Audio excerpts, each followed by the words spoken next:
কালকে ঝাড়ু বাড়িতে গেলাম স্বপন কাকুর কাছে।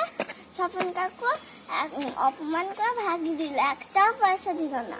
তার বদলা তো নিতেই হবে। ঠিক আছে, ওই দেখ কে আসছে। ওইটা মনে হয় স্বপন কাকুই। হ্যাঁ, লুকিয়ে পড়ি।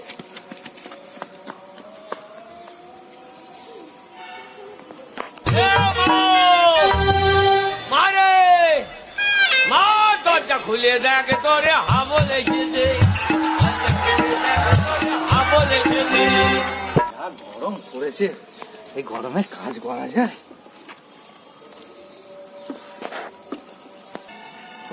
যা গরম পড়েছে এই গরমে। এখানে একটু বসি।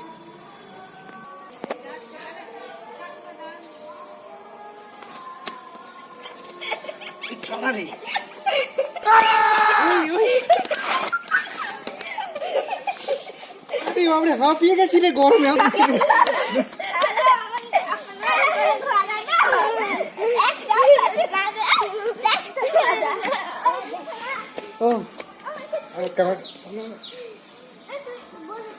ও আগে হাঁপিয়ে গেছি, তারপর আবার এরা হাঁটতে শুরু করে গেছে।